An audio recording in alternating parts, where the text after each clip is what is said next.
Hello बच्चों, आप सभी का हमारे चैनल यूएस वर्चुअल कैंपस में स्वागत है। मैं हूं उदय शंकर। बच्चों, आज के इस वीडियो सेशन में हम लोग कॉमन एरर्स के बारे में बात करेंगे। आज हम लोग टोटल 30 कॉमन एरर्स को देखेंगे। इस प्रकार के कॉमन एरर्स बार बार एग्जाम्स में पूछे जाते हैं। सबसे पहले आप कॉमन एरर्स को खुद से बनाइए। बनाने के बाद आप अपने आंसर को मेरे आंसर से मैच कीजिए। देखिए कि आपका आंसर सही है अथवा गलत है। यदि आपका आंसर सही भी निकलता है तो अब आप आर्गुमेंट देखिए, लॉजिक देखिए कि आपका लॉजिक मेरे लॉजिक से मैच कर रहा है या मैच नहीं कर रहा है। पहले आप वीडियो को पॉज कर ले। आप वीडियो को पॉज करके बनाएं, क्योंकि वीडियो तेजी से आगे बढ़ेगा, क्योंकि हमें 30 कॉमन एरर्स को डील करना है। तो आप वीडियो को रोक रोक कर बनाएं और इसके बाद आप अपने आंसर को मेरे आंसर से मैच करें। चलिए इस वीडियो सेशन का फर्स्ट कॉमन एरर देखा जाए। करे क्या, she inquired whether anyone has seen her baby. ठीक है, इसमें एरर कहां है? देखिए इसमें एरर जो है ना, एरर पार्ट बी में है। एरर पार्ट बी में होने का क्या वजह है? क्योंकि पहला जो हमारा जो खंड है, सी इंक्वायर्ड वेदर, ये खंड पास्ट टेंस में है। तो पास्ट टेंस के साथ फिर प्रेजेंट टेंस नहीं आएगा। अगर शुरुआत का खंड यदि पास्ट टेंस में है, यदि शुरू का खंड यदि पास्ट टेंस में है, तो हमारा बाद का भी खंड पास्ट टेंस में जाना चाहिए। ठीक है ना, हमारा बाद का भी खंड पास्ट टेंस में जाना चाहिए। बेसिक रूल यही कहता है। ठीक है, तो इसका मतलब है कि यहाँ पर हैज का प्रयोग गलत है। हमारा 1 का राइट आंसर जो होगा वो बी होगा। यहां से हैज को हटना होगा। ठीक है, चलिए हम लोग क्वेश्चन नंबर 2 की ओर मूव करते हैं। कह रहा है क्या, व्हेन आई वेंट आउटडोर, ठीक है, आई फाउंड फ्रॉस्ट एवरीवेयर। एक बार फिर से सवाल को सुना जाए। When I went outdoor, I found frost everywhere. जब मैं बाहर गया तो मैंने चारों तरफ फ्रॉस्ट देखा, कुहासा देखा। ठीक है ना, चलिए देखिए आउटडोर का यहाँ पर जो यूज है ना वो गलत यूज किया गया है। आउटडोर नहीं होना चाहिए, आउटसाइड होना चाहिए। यहाँ पर आउटडोर का यूज जब मैं बाहर की ओर गया, तो सेंटेंस को रेलेवेंट बनाने के लिए यहाँ पर आउटडोर के जगह पर है ना हमें आउटसाइड का यूज करना होगा। ठीक है ना, यहाँ पर आउटडोर की जगह पर आउटसाइड होगा। अतः हमारा जो 2 का राइट आंसर होगा वो बी होना चाहिए। चलिए हम लोग क्वेश्चन नंबर 3 की ओर मूव करते हैं। करेंगे these are his conclusion remark. एक बार फिर से सेंटेंस को देखा जाए। These are his conclusion remark, इसमें हमें एरर को पकड़ना है। कुछ समय आप लीजिए, वीडियो पॉज कीजिए और इसके बाद इसको खुद से बनाइए। तो देखिए कंक्लूजन रिमार्क, यही हमारा पार्ट जो है ना वो गलत पार्ट है। क्यों गलत पार्ट है? अगर साधारण तरीका से भी देखा जाए तो रिमार्क क्या है? एक नाउन है। रिमार्क जो है एक नाउन है, और नाउन के पहले आमतौर पर नाउन नहीं इस्तेमाल होता है, कुछ मामलों को छोड़ करके। नाउन के पहले क्या आना चाहिए? एडजेक्टिव आना चाहिए। कंक्लूजन रिमार्क कोई रिमार्क नहीं होता है, कंक्लूडिंग रिमार्क होना चाहिए। यहां पर कंक्लूजन के जगह पर होना चाहिए कंक्लूडिंग, मतलब समापन, समापन टिप्पणी। आप ऐसे समझिए, जब कोई स्पीच वगैरह खत्म हो जाता है तो एक कंक्लूडिंग रिमार्क दिया जाता है ना, समापन एक रिमार्क दिया जाता है जो उससे पूरे स्पीच का निचोड़ होता है। तो यहाँ पर कंक्लूजन के जगह पर कंक्लूजन के जगह पर कंक्लूडिंग होना चाहिए। ठीक है ना, कंक्लूजन यहाँ पर गलत यूज किया गया है। अतः हमारा जो राइट आंसर 3 का राइट आंसर क्या होना चाहिए? 3 का राइट आंसर सी होना चाहिए। आइए क्वेश्चन नंबर हम लोग 4 में देखते हैं, थोड़ा फटाफट देखते हैं। आप वीडियो को पॉज करके बनाएं, फिर आप अपने आंसर को मेरे आंसर से आप चेक कर लीजिए। कह रहे क्या, we should keep such people at an arms length. ठीक है ना, चलिए एक बार फिर से सेंटेंस को सुना जाए। कह रहे क्या, we should keep such people at an arms length. इसका मतलब क्या हुआ कि हमें ऐसे लोगों से दूर रहने की जरूरत है। ठीक है ना, हमें ऐसे लोगों से दूर रहना चाहिए। देखिए इडियम क्या है? इडियम है एट एन आर्म लेंथ नहीं है। थोड़ा ध्यान दिया जाए, इसमें एरर क्या है? हमें एरर पार्ट को पकड़ना है। ठीक है ना, तो एट के बाद एन यहां नहीं होना चाहिए। इडियम्स में ना एन का इस्तेमाल नहीं हुआ है। ठीक है ना, होना क्या चाहिए? सही हमारा इडियम क्या है? Keep someone. यहां पर समवन के जगह पर आप किसी व्यक्ति को भी रख सकते हैं। Keep someone eight arms length, है ना। ठीक है ना, इस इडियम में ना एन का इस्तेमाल नहीं हुआ है।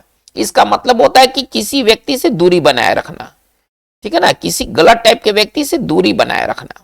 चलिए इस इडियम्स में एन का यूज गलत है, अतः हमारा राइट आंसर सी होगा। सी में क्या गलत है? यहां पर एन नहीं होना चाहिए, बाकी सब कुछ ठीक है। चलिए हम लोग क्वेश्चन नंबर 5 में मूव करते हैं। कह रहे क्या, he did not know as much as he claimed he knew. एक बार फिर से सेंटेंस को सुना जाए, he did not know as much as he claimed he knew, यानी कि वो उतना नहीं जानता था जितना कि वह क्लेम किया था कि वह जानता है। ठीक है ना, मतलब टोटल मोटा मोटी इसका हिंदी यही होगा कि वो उतना नहीं जानता था जितना कि वो दावा किया था कि वो जानता है। ठीक है, देखिए इसमें क्या गलत है, इसमें जो गलत पार्ट है ना वो गलत पार्ट सी है। क्या इसमें करेक्शन होना चाहिए, he did not know as much as he, ठीक है ना, क्लेम्ड ही न्यू, ठीक है ना, तो ही हैड क्लेम्ड। चूंकि देखिए जब वाक्य में जब दो पास्ट हो तो जो पहला जो पास्ट होता है वो पास्ट परफेक्ट में होता है। जो पहला अगर एक्शन है, आप ऐसा समझिए अगर दो एक्शन हो, फर्स्ट एक्शन और सेकंड एक्शन हो, अगर दो एक्शन यदि पास्ट टेंस में हो तो जो पहला एक्शन होता है ये पास्ट परफेक्ट में होता है। आमतौर पर जो पहला एक्शन होता है वो पास्ट परफेक्ट में होता है और दूसरा एक्शन जो होता है वो सिंपल पास्ट में होता है। तो कहने का मतलब क्या है कि वो उतना नहीं जानता था जितना कि वो दावा किया कि वो जानता है। ठीक है ना, तो हम ऐसे लिख सकते हैं, कैसे लिखेंगे, ही डिड नॉट नो, ठीक है ना, as much as he claimed he had known, है ना। यहां पर क्या होना चाहिए, ही हैड, और ये न्यू जो होगा ना ये भी हैड के अनुसार V3 में चेंज हो जाएगा तो क्या हो जाएगा, नोन हो जाएगा। यानी कि हमारा जो पार्ट होगा वो सी हमारा राइट आंसर बनेगा। चलिए हम लोग क्वेश्चन नंबर 6 की ओर मूव करते हैं। कह रहे क्या, I want to see that whether they had actually read the notes. एक बार फिर से सेंटेंस को सुना जाए, I wanted to see that whether they had actually read the notes.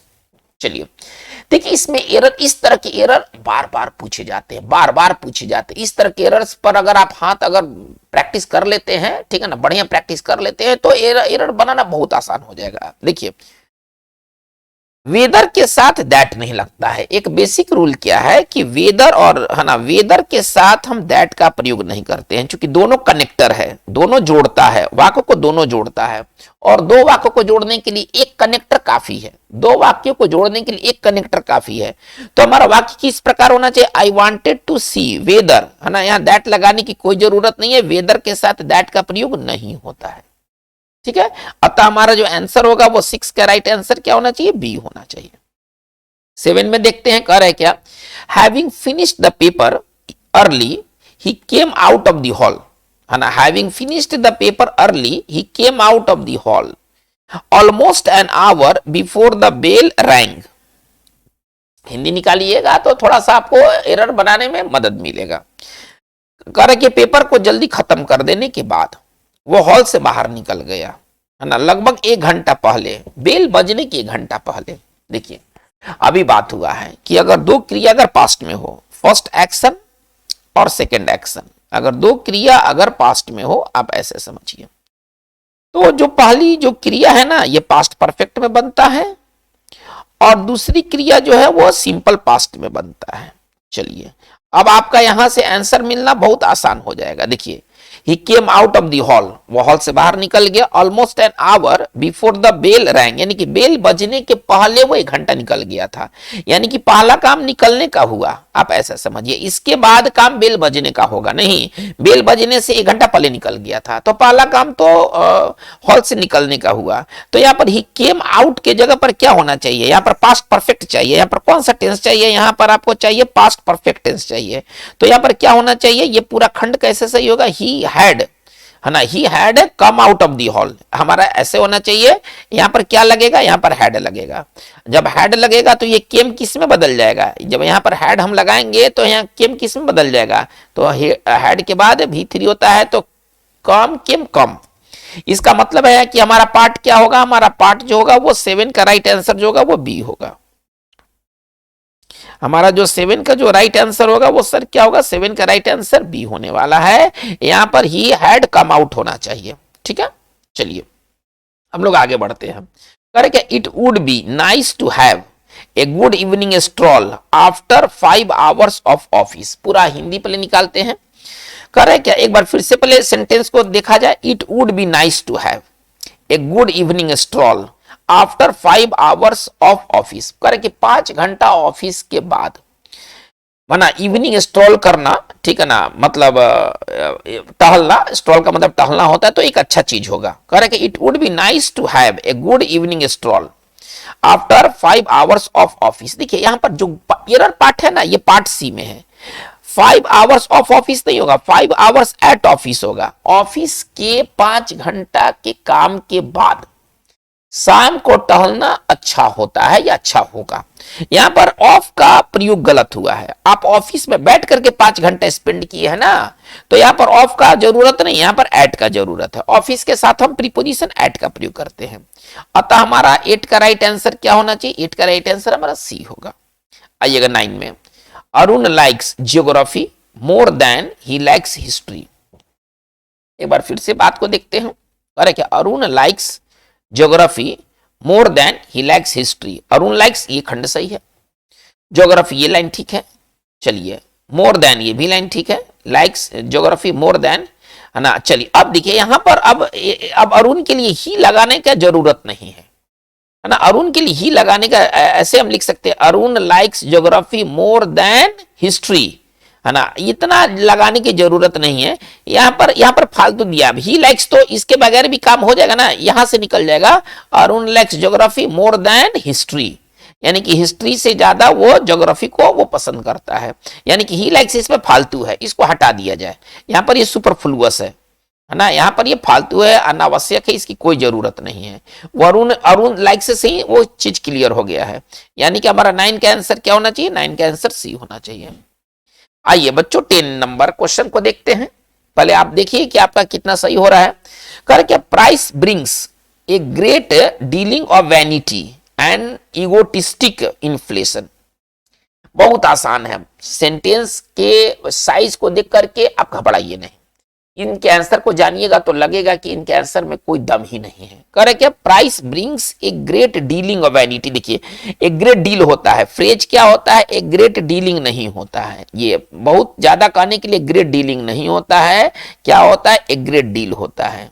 Okay, यानी कि हमारा राइट आंसर क्या होना चाहिए? हमारा राइट आंसर बी होना चाहिए। 10 का राइट आंसर क्या होगा? 10 का राइट आंसर बी होगा। आइए 11 नंबर में, करे क्या, द फूड कंज्यूम्ड, जो फूड हम लोग खाते हैं, है ना, is converted on the body into glucose. वो बॉडी में जाकर ग्लूकोज में बदल जाता है, बॉडी के अंदर जाकर के ग्लूकोज में बदलता है, बॉडी में जाकर ग्लूकोज में बदलता है। बहुत आसान एरर है। एक बार फिर से वाक्य को देखते हैं। The food consumed is converted on the body, है ना, इनटू ग्लूकोज। वो बॉडी में जाकर के ग्लूकोज में कन्वर्ट होता है। आपको नहीं लगता है कि यहां पर ऑन का जो यूज है वो गलत हुआ है? कैसे गलत हुआ है? वाक्य कैसे ठीक होना चाहिए? द फूड कंज्यूम्ड, हम लोग जो फूड खाते हैं, is converted in the body होना चाहिए। यहां पर ऑन की जगह पर क्या होना चाहिए? इन होना चाहिए। हमारा ऑन गलत है। इसका मतलब है 11 का राइट आंसर हमारा बी होने वाला है। चलिए 12 में आते हैं। कह रहे क्या, मल्टीपल रिसर्च स्टडीज, ठीक है ना। चलिए, have led emphasis on the importance of walking to improved glucose control. एक बार फिर से वाक्य को समझा जाए। मल्टीपल रिसर्च स्टडीज, ठीक है ना, have led emphasis on the importance of walking to improved glucose control. देखिए बच्चों यहां पर बहुत आसान, ये वाक्य बड़ा दे दिया है, डराने के लिए दिया है, लेकिन इसके आंसर बहुत ही आसान होंगे, बहुत आसान होंगे। पहले आप कुछ सेकंड लीजिए इसको बनाने के लिए। इस तरह के सवाल को जरूर बनाना चाहिए। आंसर क्या आपने पा लिया है? इसका राइट आंसर होना चाहिए सी होना चाहिए। वजह क्या है? टू के बाद, या याद कीजिए, टू के बाद हमेशा वर्ब वन का रूप होना चाहिए, है ना। टू के बाद हमेशा V1 होता है। तो यहां पर होना क्या चाहिए? To improve glucose control. करेंगे मल्टीपल रिसर्च स्टडीज, कई तरह के जो रिसर्च स्टडी है, हैव लेड एम्फेसिस, उन्होंने जोर डाला है किस बात पर? On the importance of walking, टहलने पर। टू इंप्रूव, ये टहलेंगे, क्यों टहलेंगे? To improve glucose control, glucose control को इंप्रूव करने के लिए। इसका मतलब है कि हमारा 12 का राइट आंसर क्या होना चाहिए? सी होना चाहिए। आइए क्वेश्चन नंबर 13 में करें क्या, this also allows individual writers to play his strengths. एक बार फिर से सेंटेंस को देखते हैं। दिस ऑल्सो अलाउज, ठीक है ना। चलिए, individual writers to play his strengths. बहुत आसान एरर है, बहुत आसान एरर है। देखिए यहाँ पर राइटर्स है और यहाँ पर हिज दे दिया है। यहाँ पर राइटर्स के लिए पहले तो देयर होना चाहिए, क्योंकि राइटर्स प्लूरल फॉर्म में है, और यहाँ हिज आया है राइटर्स के लिए। पहला तो एरर ये है कि यहाँ पर हिज के जगह पर देयर होना चाहिए। दूसरा इडियम क्या है? टू प्ले टू, देखिए टू प्ले टू है ना, प्ले हीज नहीं, to play to one's strength, to plays to one's strength, ये ईडियम है, हमें ये ईडियम सीखना है, जिसका मतलब होता है कि अपनी योग्यता का यूज करना, अपनी योग्यता पर काम करना। मतलब आप कोई नया चीज नहीं देखते हैं, आपकी जो योग्यता है, आपकी जो एबिलिटी है, आप उसी को प्रायोरिटाइज करते हैं, प्राथमिकता देते हैं। तो ये जो इडियम्स में क्या एरर होना है, इसमें प्ले के बाद टू होना चाहिए, जो कि टू नहीं है, ठीक है ना। चलिए, तो अपने जो आपकी जो नेचुरल एबिलिटी है, आप उसको लेकर के काम करते हैं, तो to play to one's strength होना चाहिए, ठीक है। प्ले के बाद यहाँ पर टू आना बहुत जरूरी है। इसका मतलब है कि हमारा 13 का राइट आंसर सी बनेगा। आइएगा 40 नंबर में, correct. Persuasion happens only when someone takes a stand from which he has unwilling to move. एक बार लाइन को फिर से देखते हैं। परसुएशन हैपेंस ओनली, फुसलाना तभी काम करता है, when someone takes a stand, है ना, जब कोई व्यक्ति एक रुख अपनाता है, फ्रॉम विच, जहां से, he has unwilling to move. बहुत आसान, देखिए ये वाक्य बड़े बड़े जरूर हैं, लेकिन कॉमन एरर बहुत आसान है। एरर क्या है इसमें भाई? अनविलिंग क्या है, पहले अनविलिंग को देखते हैं। अनविलिंग जो है ना एडजेक्टिव है, ये समझना होगा। अनविलिंग एडजेक्टिव है, और एडजेक्टिव के पहले बी फॉर्म होना चाहिए। हैज का प्रयोग यहाँ गलत है, हैज का प्रयोग गलत है, ठीक है ना। ही के अनुसार इज होना चाहिए, यहाँ पर हैज के जगह पर क्या होना चाहिए? ही के अनुसार इज होना चाहिए। ही इज अनविलिंग, हमारा लाइन कैसा होना चाहिए? ही इज अनविलिंग, ठीक है ना। हमारा वाक्य इस प्रकार होना चाहिए। यानी कि हम करेक्शन कहां कर रहे हैं? सी में कर रहे हैं। यानी कि हमारा 14 का राइट आंसर क्या बनेगा? सी बनेगा। आइए नंबर 15 में आते हैं। करेक्ट, मोस्ट हार्ट अटैक्स, ज्यादातर जो हार्ट अटैक्स है, इन्वॉल्व डिस्कम्फोर्ट, है ना। चलिए, उसमें डिस्कम्फोर्ट, बेचैनी महसूस होता है, इन द सेंटर और left side of the chest, या तो चेस्ट के बीच में या तो चेस्ट के लेफ्ट में। एक बार फिर से सेंटेंस को देखते हैं। मोस्ट हार्ट अटैक्स इन्वॉल्व डिस्कम्फोर्ट, बेचैनी होता है, ज्यादातर हार्ट अटैक्स में बेचैनी होता है, इन द सेंटर, या तो बीच में, और left side of the chest, या चेस्ट के लेफ्ट साइड में। एरर हमें पकड़ना है, बहुत आसान एरर है। जब आप इसके आंसर को जानेंगे तो आप आश्चर्य करेंगे कि इतना आसान भी एरर होता है। चलिए देखिए, इसका जो एरर पार्ट है वो सी होना चाहिए। तर्क क्या है? हमें तर्क, है ना, ज्यादा महत्व आपका एबीसीडी नहीं है। अगर आपका एबीसीडी सही भी हो जाता है, लेकिन आपका लॉजिक गलत है, तो आपके आंसर को गलत ही समझा जाएगा। क्योंकि एबीसीडी तो कोई भी मार सकता है, एक बच्चे को भी बैठाइएगा तो वो भी एबीसीडी में कुछ ना कुछ लिख ही देगा। तो इसका मतलब ये थोड़ा होगा कि वो कॉमन एरर का जानकार हो गया, इसका ये मतलब नहीं है। आपका आर्गुमेंट सही होना चाहिए, ठीक है। और यहाँ पर गलत क्या है? यहाँ पर देखिए सेंटर के साथ द लगा है, थोड़ा ध्यान दिया जाए तो। एंड और क्या करते हैं? एंड चाहे और, ये बराबर चीजों को जोड़ते हैं। एंड के पहले जैसा एंड के बाद वैसा, और के पहले जैसा और के बाद वैसा। तो यहाँ पर क्या होना चाहिए? देखिए द सेंटर और द लेफ्ट होना चाहिए, यहाँ पर द लेफ्ट होना चाहिए, ठीक है ना। आपको यहाँ पर द देना होगा। अब हमारा आंसर हम क्या सुधार कर रहे हैं? 15 का राइट आंसर सी होगा। आइए नंबर 16 में आते हैं। Correct, look the boy over there wears the same sweater as you. Correct, look the boy over there wears the same sweater as you. देखिए कुछ इस तरह के वर्ब होते हैं कि प्रेजेंट मीनिंग रहेगा, लेकिन आप उसमें कंटिन्यूअस बनाकर कहिएगा। अगर कहना है कि मैं शर्ट पहना हूं, मैं शर्ट पहना हूं, एक वाक्य देखते हैं। तो इसका मतलब है कि बोलते समय, है ना, बोलते समय तो शर्ट मेरे, जो मैं ये बात बोल रहा हूं कि मैं शर्ट पहना हूं, तो बोलते समय हमारे शरीर पर शर्ट है, यानी कि शर्ट पहना हो, यानी कि पहनने की क्रिया जारी है। तो आई वियर शर्ट नहीं होना चाहिए, पहले आप ऐसा समझिए, आई वियर शर्ट नहीं होना चाहिए, बल्कि पहनने, अभी हमारे शरीर पर शर्ट है, यानी कि जब हम ये बात बोल रहे हैं तो पहनने की क्रिया जारी है, ठीक है ना, शरीर से शर्ट हटा नहीं है। तो इस तरह का सेंटेंस कंटिन्यूअस टेंस से बनता है। मैं शर्ट पहना हूं, मैं टाई पहना हूं, वो ब्लैक ट्राउजर पहना है, ये सारी बातें प्रेजेंट कंटिन्यूअस से बनेंगे, ठीक है। तो आई वियर ए शर्ट हमारा गलत होगा, क्या होना चाहिए? I am wearing A shirt. क्या होना चाहिए? I am wearing A shirt होना चाहिए। तो हमारा यहाँ पर वियर्स का इस्तेमाल गलत हुआ है। एक बार फिर से वाक्यों को सुधारते हैं। Look the boy over there, कि वहां जो बच्चा है, बॉय है, is wearing the same sweater, वही स्वेटर पहना है जैसे कि तुम पहने हो। यहाँ पर वियर्स का इस्तेमाल गलत हुआ है, वियर्स के जगह पर क्या होना चाहिए? इज वियरिंग होना चाहिए, इज वियरिंग होना चाहिए। यानी कि हमारा 16 का राइट आंसर क्या होगा? बी होगा। आइए 17 नंबर में। करे क्या, it begins to turn dark, shall I switch on the lights. करे क्या, इस सवाल का एक बार फिर से इसको देखते हैं, है ना। ये सवाल क्या है, it begins to turn dark, it begins to turn dark, shall I switch on the lights. करे क्या, अंधकार शुरू होता है कि हो रहा है, क्या ठीक है। अंधकार हो रहा है कि अंधकार होता है, क्या ठीक है। तो अंधकार हो रहा है, ये ठीक है। अंधकार हो रहा है, क्या मैं स्विच ऑन कर दूं, सारे लाइट का स्विच ऑन कर दूं, ये पूछ रही है महिला। चलिए, तो इट इज बिगिनिंग होना चाहिए, इट बिगिंस का इस्तेमाल नहीं होगा यहां पर, इट बिगिंस का यहां पर इस्तेमाल नहीं होगा। क्या होना चाहिए, इट इज बिगिनिंग होना चाहिए, ठीक है ना। इट इज बिगिनिंग होना चाहिए, हमारा सही सेंटेंस ये है, यानी कि हमारा 17 का राइट आंसर हमारा ए बनेगा। आइए नंबर 18 में देखते हैं। करे क्या, the well known pianist, well known मतलब प्रख्यात, पियानिस्ट मतलब पियानो बजाने वाला, had to practise for several hours a day, एक दिन में कई घंटा तक उसे प्रैक्टिस करना पड़ा, ठीक है ना। Even after he rose to fame, है ना, कि मतलब कि प्रसिद्धि पा लेने के बाद भी उसको दिन में कई घंटे उसको प्रैक्टिस करना पड़ता था, पियानिस्ट को। देखिए बच्चों, इस तरह के कॉमन एरर किसी के लिए भी कंफ्यूजेबल हो सकता है, मुश्किल में डाल सकता है, क्योंकि साफ तौर पर हमें कहीं एरर कुछ दिखाई नहीं दे रहा है, लेकिन एरर बहुत ही सिंपल एरर है। जब जानिएगा तो आपको आश्चर्य होगा। देखिए यहां पर टू के साथ प्रैक्टिस, टू के बाद V1 होता है, टू के बाद क्या होता है, V1 होता है। अब प्रैक्टिस जो सी वाला प्रैक्टिस है, आपको बताया गया है कि सी वाला प्रैक्टिस जो है वो नाउन है, यानी कि हमको इसको वर्ब देना है ना, तो यहां पर क्या होना चाहिए, कौन सा प्रैक्टिस होना चाहिए, एसी वाला, ये हमारा वर्ब है। यानी कि यहां पर जो हमारा सी प्रैक्टिस है वहां पर होना चाहिए एसी प्रैक्टिस। क्या होना चाहिए, एसी प्रैक्टिस।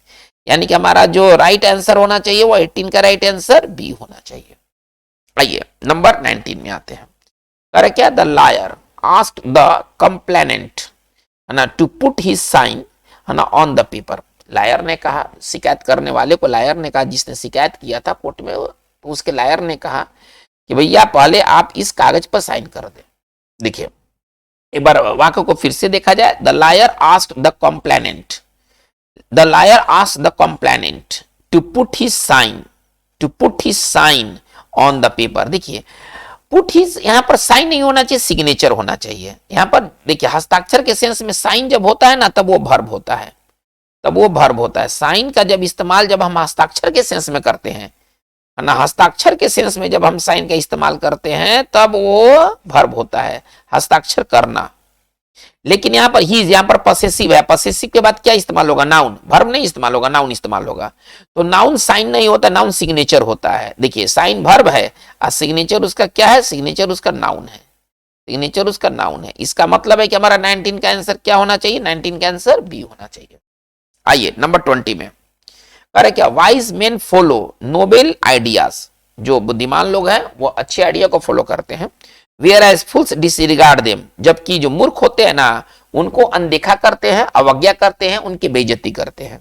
देखिए बहुत इंपॉर्टेंट ये बच्चों, ये बहुत इंपॉर्टेंट ये कॉमन एरर है, और इस तरह कॉमन एरर के लिए ज्ञान कम और थोड़ा प्रैक्टिस की ज्यादा जरूरत है। ज्ञान की ज्यादा जरूरत नहीं, प्रैक्टिस की ज्यादा जरूरत है। एक बार फिर से सेंटेंस को देखते हैं, wise man follow noble ideas, whereas fools disregard them. देखिए यहाँ पर नोबेल का जो यूज है ना वो गलत है। यहाँ पर अच्छे अच्छे आइडिया है ना, नोबल आइडियाज का मतलब अच्छे आइडिया के साथ है, तो ये नोबल होना चाहिए, है ना। नेक, अच्छा, भद्र, नेक, अच्छा, है ना, भद्र को कहते नोबल। तो आइडिया हमारा कैसा होना चाहिए, नोबल आइडिया होना चाहिए। वो ये नोबेल, ही तो नोबेल अवार्ड वाला नोबेल है। इसका मतलब है कि यहाँ पर हमें ये वाला नोबल का जरूरत है। इसका मतलब है कि हमारा जो 20 का राइट आंसर जो होगा वो बी होगा। बच्चों हम लोग आगे बढ़ते हैं 21 में। करे क्या, the afternoon I met them and at the hotel and went to the beach. एक बार फिर से, अरे क्या, the afternoon I met them, है ना, दोपहर में मैं उनसे मिला, एट द होटल, होटल में, and went to the beach, फिर इसके बाद हम लोग समुद्र तट के किनारे चले गए। देखिए दोपहर में, यहां मे का सेंस है, तो द आफ्टरनून नहीं होगा, इन द आफ्टरनून होना चाहिए। देखिए यहां पर गलत है, द आफ्टरनून नहीं होगा, यहां होना चाहिए इन द आफ्टरनून। हमारा खंड ऐसे बनेगा, in the afternoon I met them at the hotel and went to the beach. यानी कि हमारा द आफ्टरनून की जगह पर होना चाहिए इन द आफ्टरनून। हमारा 21 का राइट आंसर जो होगा वो ए होगा। चलिए इसके बाद हम आगे बढ़ते हैं 22 में। कह रहे क्या, these books are for children, ये जो किताबें हैं ये बच्चों के लिए है। At the ages of 4 and 6, 4 से 6 वर्ष के बीच के बच्चों के लिए है। देखिए बच्चों, these books are for children at the age of, देखिए यहाँ एंड लगाया है तो यहाँ पर बिटवीन होना चाहिए कि 4 और 6 के बीच के बच्चों के लिए ये मतलब किताब है। तो यहाँ पर एट के जगह पर क्या होना चाहिए, एट का यूज गलत किया गया है, ऐसे होना चाहिए between the ages of 4 and 6, यहाँ पर बिटवीन होना चाहिए, एट के जगह पर बिटवीन होना चाहिए। इसका मतलब है कि 22 का राइट आंसर हमारा जो होगा वो बी होगा। चलिए 23 में हम लोग मूव करते हैं। चलिए करें कि I don't agree to people, एक बार फिर से सुना जाए, I don't agree to people who say है ना women should stay at home. एक बार फिर से देखते हैं, I don't agree to people, मैं लोगों से सहमत नहीं हूं, उससे जो कहते हैं women should stay at home कि औरतों को घर में रहना चाहिए। ठीक है, देखिए इसमें गलती क्या है, अगर आप किसी व्यक्ति से सहमत होते हैं तो एग्री विथ पर्सन, अगर आप किसी व्यक्ति से सहमत होते हैं एग्री विथ पर्सन, यानी कि यहां पर प्रीपोजिशन टू के जगह पर क्या होना चाहिए, I don't agree with people, यहां पर विथ होना चाहिए। ठीक है, इसका मतलब है कि हमारा जो 23 का राइट आंसर जो होगा वो ए होगा। आइए 24 में देखते हैं, कर है क्या, how wonderful it would be young and careless again, कितना अद्भुत बात होगा, हम लोग फिर जवान हो जाएंगे और बेपरवाह रहेंगे, कोई परवाह नहीं, कोई चिंता फिक्र नहीं है। बच्चों आप इसको जरूर पढ़े कीजिए, कुछ समय लीजिए, वीडियो पॉज करके बनाइए, आंसर निकालिए, फिर आप इस वीडियो सेशन के आंसर से अपने आंसर को मैच कर लीजिए। देखिए इसमें गलती क्या है, केयरलेस नहीं होना चाहिए, केयरलेस लापरवाह गलत सेंस में इस्तेमाल होता है, जैसे इज ए केयरलेस मैन, उसको कोई लाइक नहीं करेगा, है ना। केयरलेस नहीं होना चाहिए, केयर फ्री होना चाहिए, चिंता मुक्त, है ना। केयरलेस नहीं होना चाहिए, केयर फ्री होना चाहिए। देखिए एक बार फिर से वाक्य को देखते हैं, how wonderful it would be young and care free again, फिर से हम लोग जवान हो जाए और चिंता मुक्त हो जाए, सारी चिंताओं से हम लोग परे हो जाए। इसका मतलब है कि हमारा जो 24 का राइट आंसर सी होगा। आइए 25 में, correct, he does not like cricket, वह क्रिकेट पसंद नहीं करता है, and he does not like football also, और वो फुटबॉल भी पसंद नहीं करता है। बच्चों इसमें जो एरर पार्ट है ना, बहुत आसान एरर पार्ट है, थोड़ा दिमाग को लगाइए आप, देखिए कि कहां पर गलती आपको लग रहा है। He does not like cricket पहला चीज, and he does not like football दूसरा चीज। देखिए यहाँ पर ऑल्सो के जगह पर ना, यहाँ पर ऑल्सो का इस्तेमाल गलत है, यहाँ पर ऑल्सो के जगह पर आइदर होना चाहिए, भी कहना है, अगर आपको भी कहना है तो यहाँ पर आइदर होना चाहिए। देखिए जब दो निगेटिव सेंटेंस दिया गया हो, जैसे ये एक निगेटिव है, I don't like cricket and he does not like cricket and he does not like football, यानी कि दोनों निगेटिव है। जब दोनों निगेटिव है तो भी जब कहना है तो इसके लिए हम आइदर का इस्तेमाल करते हैं। दो निगेटिव अगर नहीं होता तो हम किसी दूसरे एडवर्ब का इस्तेमाल करते हैं, लेकिन दो निगेटिव होने के कारण हम यहाँ पर आइदर का इस्तेमाल करेंगे। इसका मतलब है कि हमारा जो राइट आंसर 25 का राइट आंसर सी होना चाहिए। ठीक है, ऑल्सो की जगह पर आइदर होगा। आइएगा नंबर 26 में, correct, it is possible to exchange this camera with a new one. देखिए एक बार फिर से सुना जाए इसको, it is possible to exchange this camera with a new one. इसमें जो एरर पार्ट है ना, ये एरर पार्ट सी में है, क्योंकि एक्सचेंज के साथ विथ नहीं लगता है। थोड़ा ध्यान दीजिए, अगर आप एक्सचेंज ए करते हैं फॉर बी तो ये ठीक है, एक्सचेंज के साथ यहां पर विथ का प्रयोग गलत होगा। ठीक है ना, हाँ रिप्लेस विथ होता है, रिप्लेस अपने साथ विथ लेता है, इस बात को हमें ध्यान में रखना है। यानी कि यहाँ पर camera with a new one के जगह पर यहाँ पर आपको ही प्रीपोजिशन आपको चेंज करना होगा। एक्सचेंज अपने साथ क्या लेता है, यहाँ देखिए, यहाँ एक्सचेंज अपने साथ क्या लेता है, एक्सचेंज अपने साथ फॉर लेता है, और ए न्यू वन। इसका मतलब है कि हमारा राइट आंसर 26 का राइट आंसर क्या होना चाहिए, सी होना चाहिए। आइए 27 में, correct, every major city keeps changing. एक बार फिर से, every major city keeps changing and Patna is not an exception. कहने का मतलब है कि जितने भी प्रमुख शहर हैं सब बदलते रहते हैं, और पटना भी कोई अपवाद नहीं है, और पटना भी कोई अपवाद नहीं है। एक बार फिर से सुना जाए, every major city keeps changing, ठीक है, and Patna is not an exception. देखिए इसमें जो गलत पार्ट है ना, वो गलत पार्ट सी है, इसमें जो गलत पार्ट है वो गलत पार्ट सी है। क्यों गलत है, क्योंकि फ्रेज जो है ना, हमारा जो फिक्स जो फ्रेज है वो इस तरह से है, बी नो एक्सेप्शन, इस तरह से है, इसमें एन का प्रयोग नहीं होगा। अगर एक्सेप्शन अगर अकेले होता, ठीक है ना, नो के नॉट के साथ नहीं होता, तो फिर हम वहां पर हम ए एन वगैरह लगा देते हैं, लेकिन हमारा जो फ्रेज है ना वो इस तरह से, बी नो एक्सेप्शन, ठीक है, यानी कि यहां पर एक्सेप्शन के साथ एन का प्रयोग नहीं होगा, ठीक है, यानी कि हमारा आंसर क्या बनेगा, 27 का राइट आंसर सी होगा। आइए 28 में आते हैं, करे क्या, it happened a few years ago, it happened a few years ago when I was making my university entrance exam.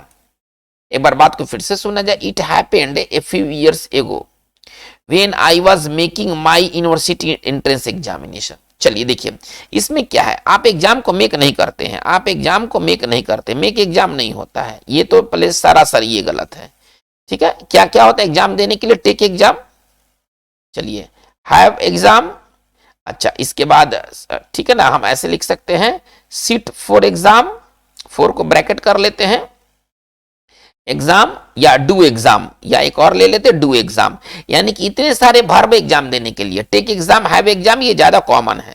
इसका मतलब है कि यहां पर एन का इस्तेमाल नहीं होना चाहिए, ठीक है ना।